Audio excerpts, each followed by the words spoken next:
Welcome everyone to another edition to As Above, So Below Radio. I'm your host, Martin Hodgson, and it gives me great pleasure to have you tuning in today. When you get a chance, please visit the newly revamped website holisticadvocate.com. For any updates on news as well as interviews, please visit my blog. Also, take a moment to subscribe and become a member. Not only will you gain access to the commercial-free subscriber-based interviews, but also treat yourself to an assortment of fascinating people worth listening to. Today's guest is Ken Gerhard. Ken is a well-known American cryptozoologist. He has also traveled the world in investigating reports of cryptids and other mysterious animals such as Bigfoot, the Loch Ness Monster, the Chupacabras, the Mothmen, as well as other enigmatic creatures. Ken is also an author and lectures and exhibits across the country and is a lead singer for several bands. Join me in welcoming Ken as he discusses cryptids and other strange creatures. First of all, Ken, I want to extend to you my appreciation and warm welcome for being on As Above, So Below Radio. And I know we've been trying to set a date for doing this interview, and I'm glad that I finally have you on the show. Now, for any of the listeners out there, can you give us just a brief introduction on your background and what got you started on your path towards being a cryptozoologist? Well, first off, Martin, I definitely want to thank you for having me on. It's an honor to be here, and also thank you for your patience. I know it hasn't worked out for us over the past few weeks, but it's exciting to be here with you finally. Well, thank you. Yeah, absolutely. My interest in cryptozoology definitely dates back to my boyhood. I often say, like most boys, I was very fascinated with, both animals and the outdoors, and also monsters. And legends about monsters. So cryptozoology was just kind of an exciting marriage of those two very passionate interests of mine. And so when I was a young boy, I remember seeing my first television show about Bigfoot. It was kind of a short news story about these tracks that they had found somewhere in the Pacific Northwest, and of course that completely captivated my imagination. I went down to the library and read every book I could find on the subject, and around that time in the late 1970s, it was an exciting time for Bigfoot reports and cryptozoology events. And as I got older, I had a great opportunity to sort of go out and do some exploration. My mother was a travel agent, and she was very adventurous and loved to go to all types of exotic places all over the world. And sometimes I was lucky enough to tag along with her. So, at a very young age, I found myself camping along the Amazon River with, primitive indigenous tribes down there. I found myself traveling to Australia, Asia, Africa, all these amazing places. And by the time I was 15 years old, my family took a vacation at Loch Ness in Scotland, which of course is the purported home to the famous Loch Ness Monster, or Nessie. And that's when I attempted my first field research, by interviewing locals and hiking around with a movie camera, hoping to get my own footage and so forth. So it's been a lifelong passion. Now, I certainly didn't expect it to, snowball into the career that it has. I feel very blessed to have an opportunity to investigate these things. But, as I got older, I began going out in the field with other experienced Bigfoot researchers, and consequently, I've written some books, and I've done some TV shows, and fortunate to be involved in a lot of different investigations. Yeah, you mentioned that you've written and co-written several books. I want to mention here, if I can, you've written Encounters with Flying Humanoids, Mothmen, Man-Birds, Gargoyles, and Other Winged Beasts. You've also, I believe you co-wrote this book, Monsters of Texas, is that correct? Yeah, with Nick Redfern, a good friend of mine, and a very well-known author of books on the unexplained. You've also co-written Big Bird, Modern Sightings of Flying Monsters? That's correct. That was my first book. Okay, great. Now, it's my understanding that you're also a field researcher. You've also been a consultant for various paranormal groups and so forth. Is that correct? Yeah, I do occasionally. I'm contacted by different groups, either paranormal investigators, sometimes UFO research groups like MUFON, that where we have certain cases where we're looking at aspects that may have elements of cryptozoology involved. So yeah, that's correct. Sounds fascinating. Okay, well let's jump here and discuss the topic of cryptids here. Let's first talk about Bigfoot, also known as Sasquatch. I mean, there's so much information written about this being. Some speculate that this being has been brought here by extraterrestrials.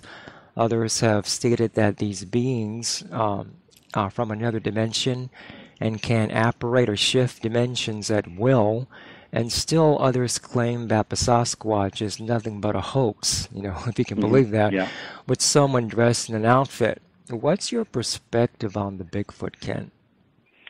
Well, obviously, the subject of Bigfoot is an iconic part of American culture, and I think that's evidenced by the fact that we at this just last Super Bowl, just last weekend, there was a commercial, of course, that included Bigfoot. Right. There's many television shows. The public is essentially inundated with the imagery, and I suppose people have different interpretations. Most people probably view it as just a great sort of folk legend in America, but I would urge people that are interested to really dig into the topic a little bit deeper, because there are many good books that have written by scientists and researchers who've devoted their life to looking into the mystery. And I've got to tell you, Martin, there really is, in my opinion, a mountain of circumstantial evidence and a little bit of physical evidence.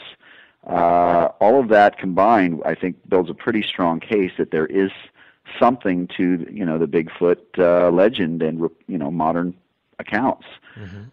For example, there are now several thousand Bigfoot reports on record. Now, certainly a percentage of those can be disregarded as hoaxes or misidentifications, but there have been many sightings by very credible people, people experienced at observing different types of animals and being in the outdoors. People like law enforcement officers who have keen powers of observation. So you have thousands of those types of reports. You have many Native American legends that speak of creatures like Bigfoot, often referred to in a number of different native dialects by different names. And then you have a little bit of physical evidence in terms of at least one fairly compelling piece of film footage that was shot in 1967 in Northern California. There are many tracks that have been cast that appear to demonstrate that there's a giant bipedal hominid running around North America. And there have even been some ambiguous hair samples and alleged DNA samples. So I think if you put all that together and also consider and factor in that back during the Ice Age, about 150 to 500,000 years ago, there were creatures that looked exactly like Bigfoot. We know from the fossil history that there were giant bipedal hominoids in parts of Asia, for example. All of that together builds a pretty strong case that Bigfoot, I think exists. And the one thing that I always like to tell people that they bring up the eyewitness reports and say, well, certainly people make things up, they hallucinate, they're mistaken, and so forth, which is true in some cases. But when you look at it in terms of the big picture, mathematical probability, if there are thousands of reports on record, really only one of those, just one, has to be accurate in order for Bigfoot to exist. Well, let me ask you this. What's the, in this case, how can I word this? The fixation on capturing this entity, Ken. Why is there's this pursuit to capture Bigfoot? It seems as if, people want to, capture this being and demonstrate, hey, this entity does exist, but why can't we just say, okay, well, you know what, this hominid, whichever word you want to use, let's leave this being at peace. Don't bother this being, because it seems like our society is fixated on hunting down something we don't really understand, or that we fear something like this. So what's your perspective on as to why there's this fixation on hunting down this creature or perhaps capturing it? Well, there's certainly is a very passionate argument to be made there on both sides, Martin. I mean, certainly there are people that do want to leave Bigfoot alone, that feel that we should, not try to capture, kill them, molest them, whatever. Yeah. And that would fall in line with the belief, that they're very close to it. They're very similar to humans. They are hominids. They are very man-like in nature and very intelligent, sentient beings, and seem to live a mostly peaceful existence. They're rarely ever countered. Now, on the other hand, of course, there are the scientists and people like myself who are, essentially looking at it in terms of the benefits of knowledge and accumulating knowledge, and I think that's an important part of the human condition. Now, in terms of Bigfoot, certainly if they are very closely related to humans, there's so much that we could learn about ourselves, about where we come from, about evolution, perhaps biological and medical advancements that could help us in many ways. And then on the other hand, there's also the conservation aspect, which is, if we can prove that they absolutely do exist, and if we can put that on the books, then we can perhaps take action to protect them and to make sure that they are not harmed or chased or molested, to put land aside or protections in order that will protect them from human harassment. So I understand both sides of the argument. I certainly don't want to see one harmed. It's my hope that we can prove that they exist without that. I think it is an important part of our development. Again, as a species, as a culture, a civilization, whatever you want to call it, to understand that we share the planet with things that are very similar to us. Okay. Now, with regard to, let's say, the Yeti or the Yeren in China or the skunk ape in the southwestern part of this country, do you think that these beings are just offshoots or in the same family of hominids as the Bigfoot, by any chance? Well, the descriptions I think are very similar. There are obviously some differences as well, and if you really delve into the subject matter, you'll see that. For example, I've done most of my research here in North America, all across North America, a little bit in Central America, and there are variations in descriptions between the Florida skunk ape and the classic Sasquatch that's reported from the Pacific Northwest. They seem to be much larger in the Pacific Northwest. The average heights are described as anywhere from 7 to 9 feet tall, several hundred pounds, very bulky. The skunk apes, still very large, but typically only about 6 to 7 feet tall. Interestingly enough, there have been many accounts of the southeastern versions of Bigfoot, the skunk apes and so forth, of them occasionally going down on all fours and walking quadrupedally, whereas the Sasquatch of the Northwest is always walking upright or bipedally. The Yeti seems to be something slightly similar to Bigfoot, but slightly different. So I think from a zoological perspective, it all makes perfect sense because species do tend to adapt to environments very differently, and those adaptations kind of affect their evolutionary process as far as what they look like, how they behave, and so forth. So it would make perfect sense that a creature like Bigfoot that lived in the Pacific Northwest would be very different from a sort of a subspecies that lived in the swampy bottomlands of the southeastern United States, and those would be very different from something that's living in the high Himalayas or the mountains of China or Asia. So I certainly think that there's a possibility there that we're just looking at variations, subspecies, or offshoots of a common ancestor. Okay, it's interesting. Now, I want to ask you this: what's your understanding of the association between UFOs and Bigfoot? There are minor reports of eyewitnesses seeing both a UFO and Bigfoot at the same time and at the same location. And in your estimation, do you think there is a possible correlation between the two? Well, I think looking at the percentage of Bigfoot reports that include sightings of UFOs or UFO activity in the area in close proximity is actually a very, very small percentage of the overall sightings. Very small. Now, I have a colleague named Stan Gordon, a researcher out of Pennsylvania, and he's written a very good book called Silent Invasion about the potential Bigfoot UFO connection, and nowhere does that connection seem to be stronger than in the state of Pennsylvania and perhaps surrounding states like West Virginia, where there have been a number of Bigfoot reports that seem to coincide with UFO activity in very specific areas.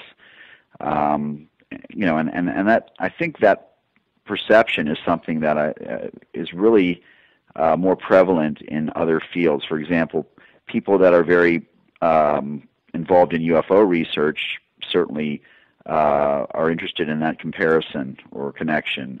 People that are interested in the paranormal often ask me if I think Bigfoot is some type of interdimensional being, if it can move through different doorways. And so I think all of those different perceptions tie into people's personal interests to some respect. Now, the frustrating thing, as you mentioned earlier, is that we do not have a body. We have not been able to actually get physical evidence of a Bigfoot, which builds a pretty strong evidence for those people that do want to say that Bigfoot is some type of interdimensional, spiritual, or extraterrestrial being. But with regard to, you know, my understanding of the subject matter and where I come from, you know, I really view them really as flesh and blood animals that evolved on our planet much like we did. You know, it's interesting because you earlier cited alleged DNA samples and no body being as yet discovered. But if you've ever seen some videos on the internet, not sure if this is a hoax, possibly a genuine proof of beings that once existed, giants that once walked the planet. If you look at the skeletal fragments, obviously these beings were above 10 feet and beyond, and so forth. And yet we've seen that proof buried or uncovered by scientists and so forth. And yet, you know, as you stated, no body as of yet of the Bigfoot has been discovered. You know, which gives me the understanding that yes, these beings could be interdimensional.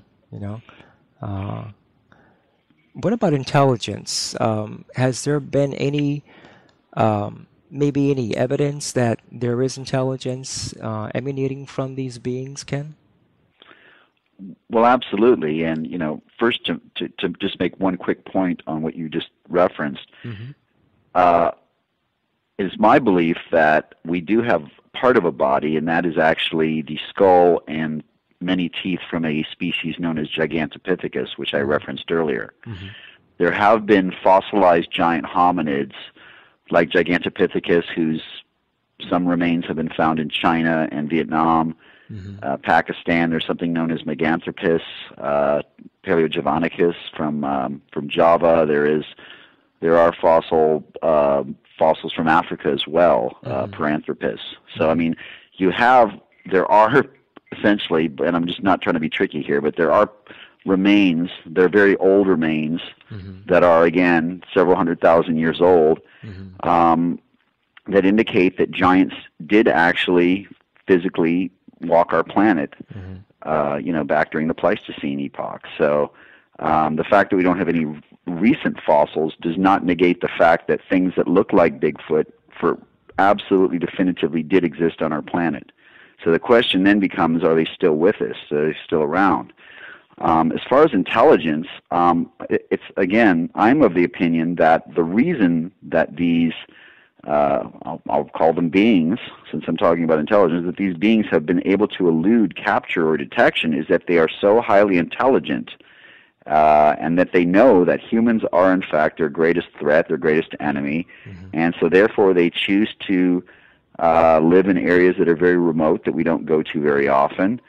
They choose to move around primarily at night or nocturnally, although there have been daytime sightings as well. And they essentially, you know, they are adapted to avoiding us, you know, and there probably aren't very many of them left anyways. You know, I imagine they're very, very rare, endangered. So all of those factors involved, I think, points to why we haven't found one yet. Now, there have been accounts of them trying to communicate with people. They seem to be very curious about us. They're often seen peeking out from behind trees and so forth. There are some rather avant-garde allegations that they've actually cohabitated with people, that has lived close to their property and tried to exchange I guess things that they value, Right. or acquire things that they value. So, I mean, I can't really speak to any of those cases, but I certainly believe that the fact that they have managed to avoid us, and that also that they walk upright bipedally like humans, that they are hominids, that they are very closely related to us and therefore very intelligent. Okay, that's very interesting. Okay, now let's, if you don't mind, jump into the Mothman here. What can you share about this creature? And I'm going to use the term creature here because, there have been some references with regard to this creature, and I kind of find that very interesting. I've seen illustrations of this cryptid, and in my opinion, one would think that this creature came out of, let's say, the island of Dr. Moreau. Has this creature ever been seen again? I mean, it's my understanding that the last sighting was back, in the early 70s? Is that correct? It was actually the late 1960s. Okay. The sighting started in November of 1966 and lasted about a year, although they did not end abruptly, as many people think. In fact, my new book, Encounters with Flying Humanoids, is largely about Mothman. And I do have a chapter where I include a number of recent reports of creatures like Mothman, some of them as recent as, last year or two. What I can say about Mothman is that it's definitely one of the most enigmatic figures in the annals of the unexplained. The descriptions are usually of a gray, man-like creature standing over 6 feet tall with immense wings attached to its body. Mothman is, I would say, the quintessential monster. I mean, ostensibly stepping right out of a science fiction movie. Most of the eyewitnesses have described the entity as possessing a low-slung head with 2 enormous eyes. And the most startling feature are its eyes, these giant blood-red embers like automobile reflectors that seemingly have a hypnotic power over humans. And in some instances, motors have claimed to have been chased by Mothman at speeds approaching 100 miles an hour. So his sole purpose seems to be to absolutely terrify human beings. And there were literally dozens of Mothman sightings around the town of Point Pleasant, West Virginia during the years 1966 and 67. And those incidents, of course, were well documented by local newspapers, as well as an author named John Keel, who wrote the Mothman Prophecies, which of course was later made into a movie starring Richard Gere. And so the case is intricately complex and multifaceted, with elements of UFOs, men in black, conspiracies, curses, animal mutilations, you name it. And, of course, ultimately there was a tragic bridge collapse that resulted in 46 deaths right around the time that the Mothman had appeared as well. So all of that builds for a very fascinating case. Well, where does the association with the prophecies, with this, creature, what's in this case, the association? Because I've seen the term the Mothman prophecies. Right.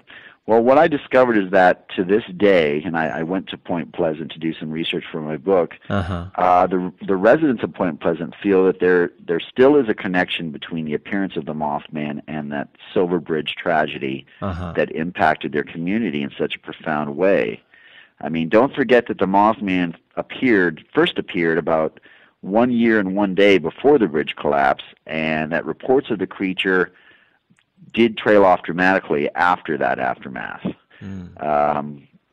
I've also found some tantalizing stories to support the notion that flying humanoids in general are bad omens. For example, in 1746, a creature known as the Scree overflew a battlefield in Scotland prior to the slaughter of 1,500 Jacobite soldiers. And this Scree is also blamed for a cataclysmic train crash that killed 227 passengers a few years later. There have also been appearances of flying humanoids during the Korean and Vietnam Wars, as well as, of course, ambiguous accounts of Mothman-like creatures appearing right before 9/11 and the Chernobyl nuclear disaster. And also, if you look back at mythology, I mean, you have things like the Assyrian demon Pazuzu, was a flying humanoid creature that was often associated with drought, famine, or inclement weather. And in addition to that, you have many cultures the appearance of an owl, which I guess could be representative of a flying humanoid type creature in some cases. Mm-hmm. Owls are often perceived as omens of impending death or disaster. So this seems to be a concept that has been with us as a species for thousands of years, and the incidents in Point Pleasant, may simply reflect that. Well, I guess what I'm trying to get here, Ken, is that in people, let's say, seeing the Mothman, have they somehow telepathically received any, in this case, events that would happen in the immediate future? I mean, you mentioned some disasters which have occurred. Especially, you mentioned that bridge collapse in the eastern part of this country and so forth. But did people somehow receive any telepathic information from this creature in regards to any foreboding disasters by any chance? Well, John Keel, the author of the Mothman Prophecies, and I don't want to give too much of it away in case anyone hasn't read the book or seen the movie. John Keel actually, kind of highlighted some of those, what he viewed as premonitions or messages that were coming through, not directly from the Mothman, but in and around the time that he was investigating the Mothman, and he actually felt that there would be a tragedy after the Silver Bridge collapse, perhaps a presidential assassination or some type of national calamity. He also felt very strongly that there was a conspiracy going on, but sort of a cosmic conspiracy. So that's all I'll say to that. Now, another researcher named Andy Colvin, who's written several excellent books on the Mothman, he has actually interviewed many of the original eyewitnesses of the Mothman, a woman named Linda Scarberry, a woman named Marcella Bennett, who both passed on recently. Both of them claimed that they had, following their Mothman sightings, that they had developed sort of psychic abilities and were able to sort of channel some of that. Again, that is, I guess that's where the Mothman Prophecies concept probably comes from. That in some regard, that the Mothman's appearance did foretell of the bridge collapse, and that perhaps there could be a larger significance to that phenomenon. It's interesting. Okay. Well, what can you say about the Native American thunderbird? It's my understanding that these creatures have been known to, maybe this is hype, but they've been known to feed on killer whales. Is that correct?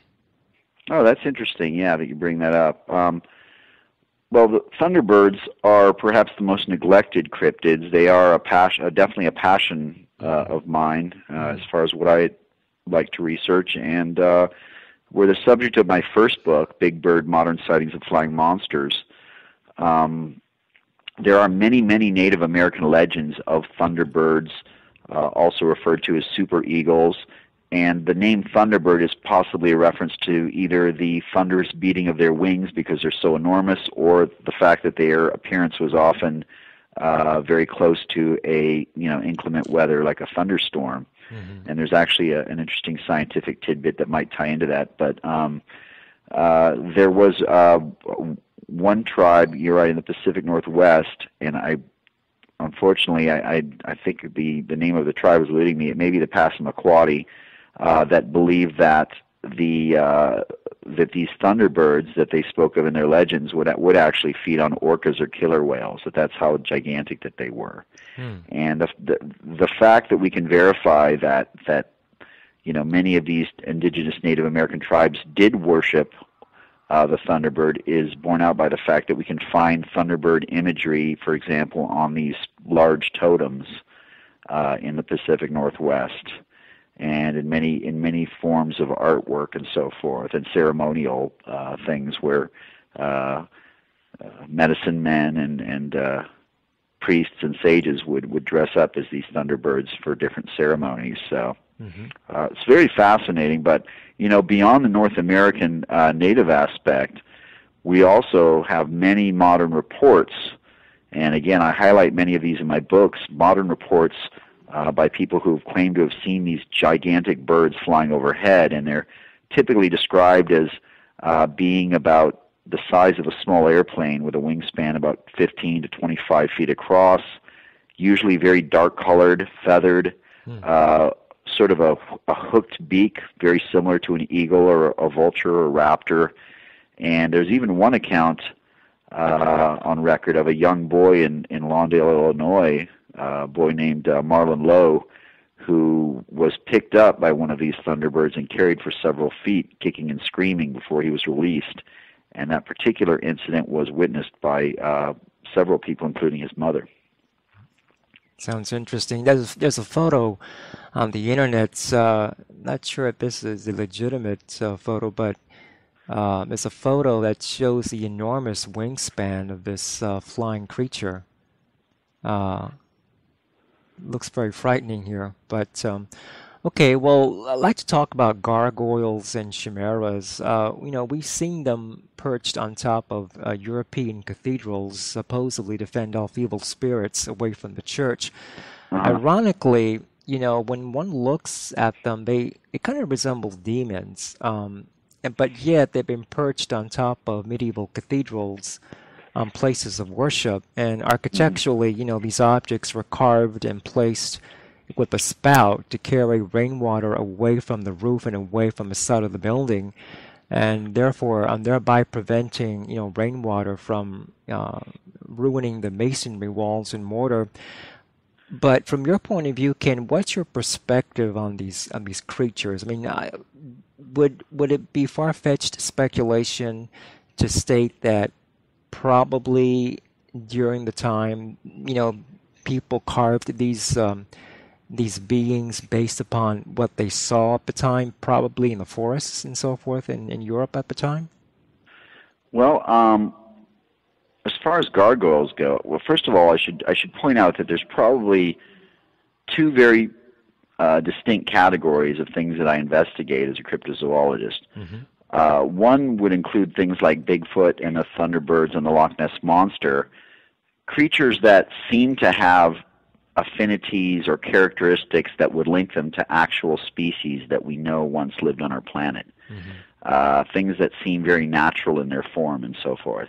And then we have the second category, which includes things like the Mothman and also gargoyles, where people have claimed to have seen things that could not have physically or possibly evolved on our planet because they don't fit into evolution or anything we know about the natural world. They are essentially, as you pointed out earlier, something from the island of Dr. Moreau, mixtures of different types of animals or humans and animals and so forth, hybrids, if you will. Gargoyles, of course, as you pointed out, are very prevalent on many European cathedrals. They were put there probably for the reasons that you stated, which are very practical, but also because in a spiritual sense they were viewed as protectors, and that the reason that they were made so scary is so that they would potentially scare off evil spirits and so forth. But surprisingly, there have been a few accounts, not a ton, but there have been a few accounts of modern gargoyle-type creatures that have been reported. For example, there is the case of a creature known as the Brentford Griffin, and this particular incident took place in the 1980s in a suburb of London, England, known as Brentford, where a handful of people claimed to have seen this creature that they described as a winged dog-like animal. One of the primary witnesses was a gentleman named Kevin Chippendale, who saw this thing on two separate occasions flying through the air, and he almost viewed it as sort of a paranormal type of manifestation because it seemed to be moving in slow motion, though it was traveling very high and fast. There are some other cases of similar types of creatures that I write about in my book. For example, just a few years ago in the state of Wisconsin, there were two Native American gentlemen who were driving home one night in a pickup truck, and they claimed that this thing dive bombed their car, and consequently the thing was given the name the man-bat because it seemed to have a humanoid-like form, but also was very animal-like in nature, of this horrible face with sharp teeth and sharp claws and bat-like wings. Very different from the Mothman, almost more like a gargoyle. And there are some other examples as well. So again, reports of modern gargoyles, very fleeting. I know there have been some reports from Mexico in recent years as well of things that resemble gargoyles from Chile in South America. But nothing that is really researched intensively within the field of cryptozoology, because there are so few reports and really no evidence that such things could exist. Well, I guess I can touch upon the same, in this case, that same line of thinking with regard to people seeing werewolves probably in that same time period. Do you think that this was maybe a figment of one's imagination, or perhaps beings like that did exist? And I'm asking you this because, and I'm going to go up on a tangent here, if you don't mind. Some people have, out of the corner of their eyes, let's say in the wooded areas or in the forest, have seen the fairy folk. In this case, people or beings that were characterized as not existing or only existing in fairy tales and so forth, but they have seen winged creatures which strongly resemble fairies and so forth. And with regard to perhaps people seeing beings that resemble werewolves, do you think that the likelihood of this was high at the time? Do you think that probably as our society modernized, these sightings just pretty much disappeared into the pockets of folklore and so forth? Well, that's certainly well put on your part. I mean, werewolves, again, you have to put them, sightings of werewolves, you'd have to put those in the second category. There's no scientific reason to believe that something like a werewolf could have evolved on our planet. That is the traditional werewolf, which is either a gigantic bipedal man-like, wolf-like hybrid. However, a colleague of mine, a woman named Linda Godfrey from Wisconsin, has written several books about modern werewolf sightings, and there are quite a few apparently, particularly in her neck of the woods up in Wisconsin and the Michigan area. Many people have equated them to sort of spiritual or demonic manifestations, I suppose you could say. And again, I've tried to tie those into different Native American legends about things like skinwalkers and shapeshifters. So I think things like werewolves and perhaps the Mothman, mermaids, and so forth, a whole lot, you would have to say that if they exist because of humans, because we have empowered them to some extent. And it's very interesting, how we talk about, how we've advanced as a culture and sort of come out of the dark ages, so to speak. In a modern world, it's hard for us to grasp or accept that these types of beings could exist, but centuries ago, they were considered to be as real as anything else. So perhaps there is a psychological aspect to this as well.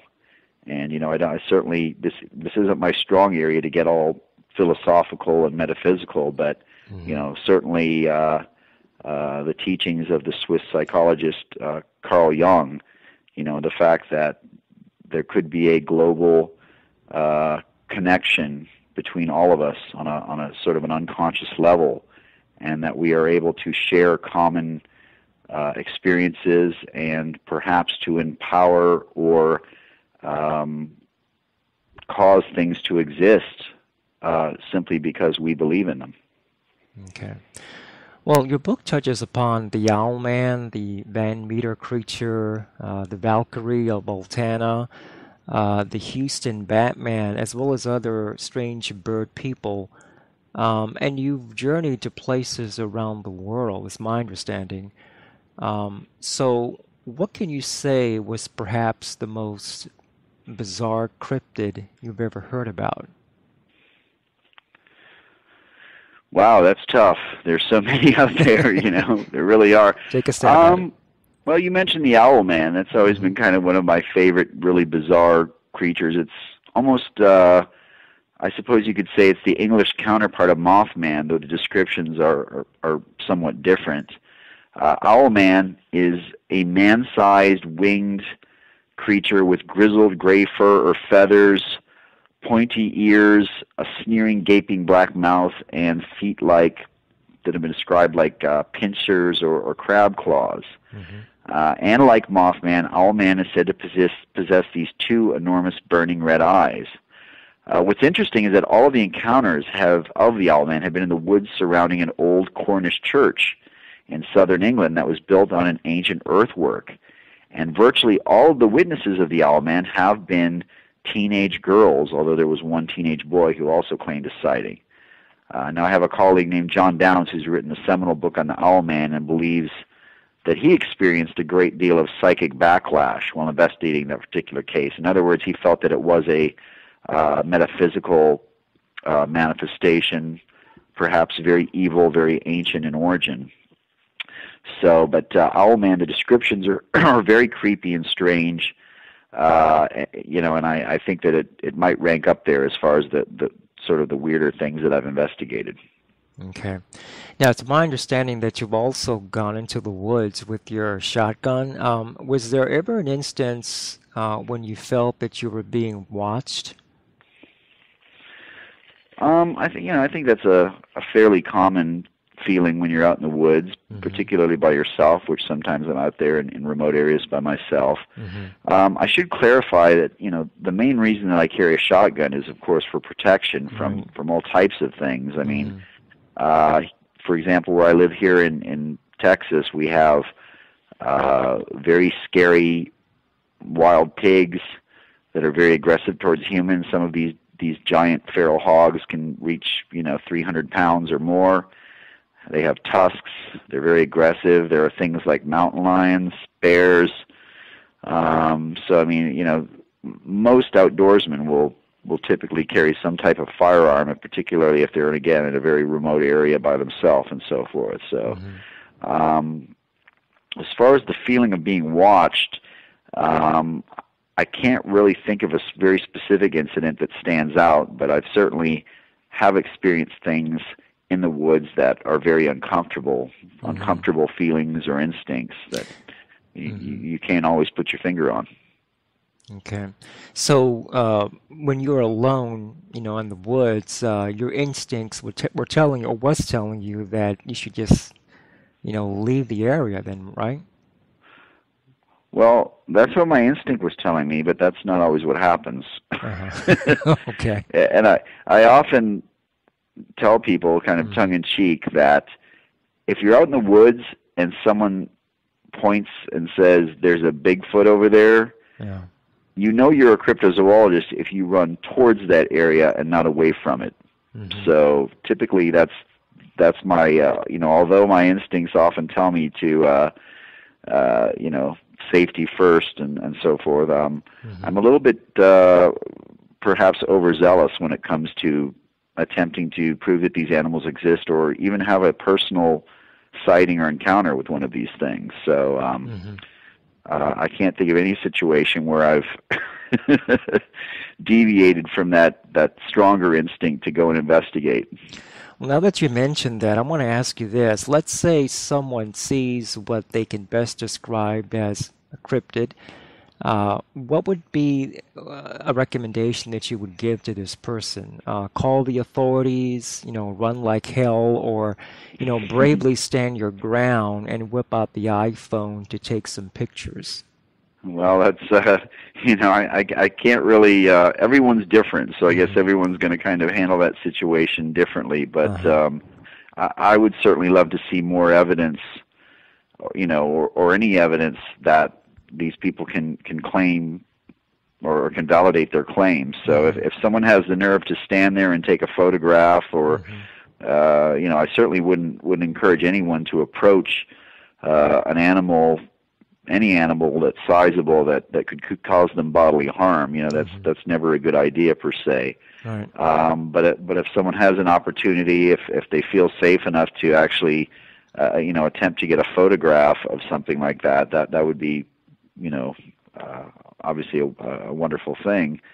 And then as far as, you know, what should people do? Well, they would certainly want to get in touch with a researcher like myself, someone who investigates such things. You know, contacting law enforcement, that's someone, again, that's a decision that's very personal as far as how strongly someone feels about, you know, whether, you know, they're doing the community a service by protecting other people and so forth. So, you know, with that being said, I do know of many cases where people have contacted law enforcement officials, and I think that is a very strong indicator of how terrified these people have been by some of these encounters and how traumatic these experiences can be. All right.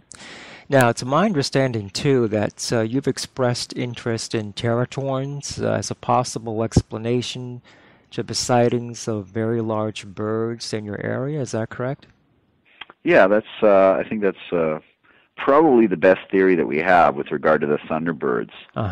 I mentioned a little while ago that, you know, thunderbirds do have affinities or connections to known species. Well, the teratorns, we know from many, many fossils that have been found throughout North America and also in South America, that teratorns were these enormous birds that lived, you know, up until the end of the Ice Age, probably about 10,000 years ago, 12,000 years ago, and that some of these birds were very, very large, that they had a wingspan. For example, there was one North American species that had a wingspan of about 18 feet across.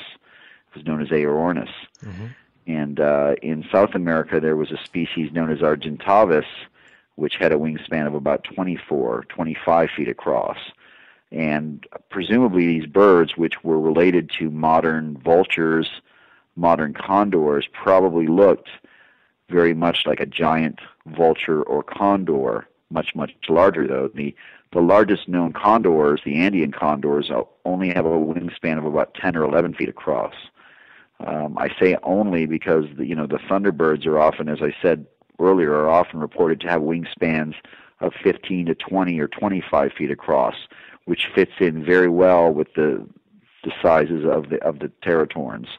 So the question then becomes, is it possible that a small pocket of these teratorns could have survived the extinction at the end of the Ice Age and perhaps live in very remote mountainous areas, and therefore they're only seen on rare occasions when they migrate or travel out of those areas?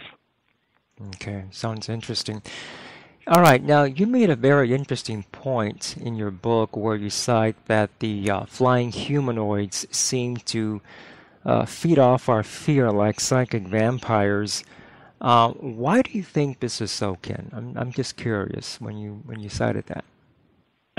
Well, it seems like many of the eyewitnesses that I've interviewed that have encountered things like Mothman felt that, you know, Mothman or whatever creatures, whatever beings that they were confronted by, were very menacing towards them.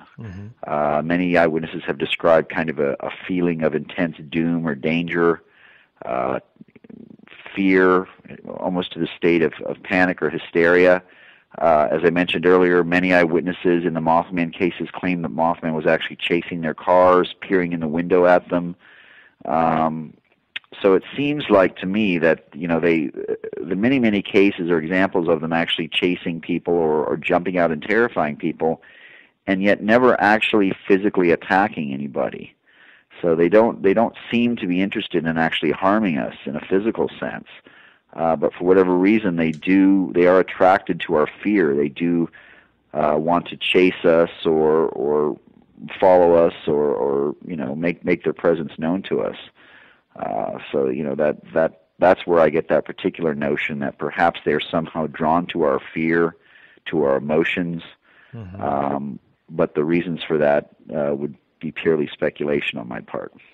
Okay, and you just stated that there's been no accounts of any harm against anyone, right? Not that I'm really familiar with. There, there may be a couple of cases that I talk about in the book. There was one gentleman down in Chile who claimed that he was attacked by these gargoyle-type creatures, and he dove into a river to escape. There's one very dubious account of a gentleman in Eagle Pass, Texas, that claims that this Mothman-type creature assaulted him, but I think that case is probably a hoax. So, by and large, accounts of them actually physically attacking people are pretty much non-existent. So I don't believe that they're a physical threat. But again, they do seem, for whatever reason, to want to either chase human beings or terrify human beings. A while back I read of an account. I think he was a police officer in Mexico that had seen what appeared to him was a witch. And the witch, I believe, had attacked him. Do you recall hearing that story a while back? Oh, absolutely. Yes, I profile that particular case in my new book, and in fact, I traveled down to Mexico in 2009 as part of as an episode of the show Monster Quest. I investigated that case and interviewed that police officer, and I'm glad you bring that up because yes, that is probably one of the more harrowing cases in terms of a confrontation with one of these winged humanoid creatures. Now, he claims he was attacked, but what happened was that as he was driving down this dark road at night on patrol, he saw this thing kind of descend from the sky, and he did describe it as looking like basically a humanoid witch-like being with these giant black eyes, lidless eyes, and brown skin, and she was wearing some kind of strange, pointy, cloaked type of clothing. And when he says attacked, he basically, what he referred to is that this witch, as he described her, flew at his police car and dove onto the hood, clawing at him through the windshield. So I guess you could certainly view that as an attack, since the apparition seemed to want to cause harm to him, but never actually did, since he was in the safety of his patrol car. He did incidentally, the gentleman's name was Leonardo Samaniego, he did pass out from shock. He was so traumatized by the situation, and was found shortly thereafter by other responding officers and EMS workers, although by that time this flying witch, as he described it, was nowhere to be found. Interesting. Okay. Well, Ken, we are approaching the end of the first hour here. Let's see, I want to just once again mention your books here. Excuse me. I'm still recovering from that cold, folks, here, so please bear with me. Yeah, I want to mention the most recent book you've written, Encounters with Flying Humanoids, Mothmen, Man-Birds, and Gargoyles, and other winged beasts, which can be found in major bookstores and at Amazon. Is there anything else that you'd like to share with the public here for the first hour, Ken? Well, I think we're covering a lot of ground here, Martin. This is actually very fun. I enjoy talking about all these kind of weird creatures. I think that the most recent book, my most recent book, Encounters with Flying Humanoids, will certainly appeal to a wide range of people, not only those people interested in cryptozoology, but also interested in various aspects of the unexplained, paranormal, and even UFOs, because it is very a wide-encompassing subject that kind of touches on a lot of those different topics. My other two books, I think, will really appeal more to people that are interested in traditional cryptozoology and mysterious beasts like Bigfoot and Thunderbirds. Now, I want to also mention here that the books you've written, pretty much focuses on the evidence. I don't think you dive into speculation, right? Well, I prefer not to speculate when I can. Now, sometimes when you're dealing with a subject matter where there's not a lot of physical evidence, then really all you have left is speculation, or I guess postulation.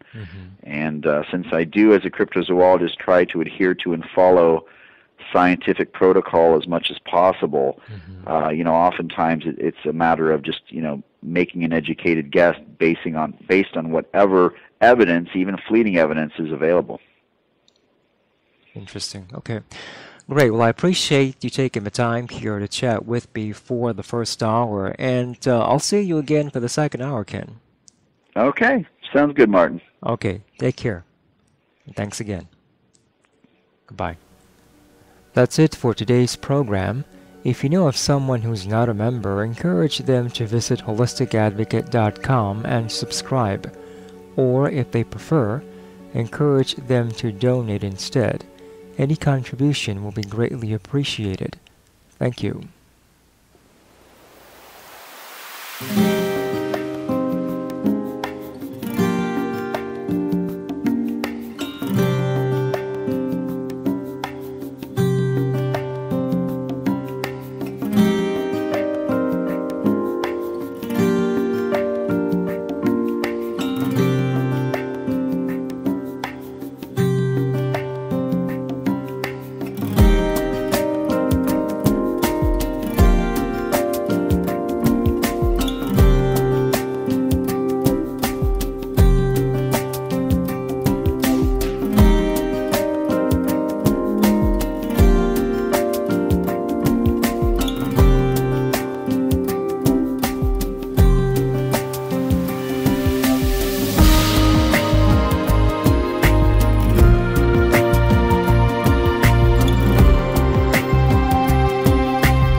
You're listening to As Above, So Below Radio.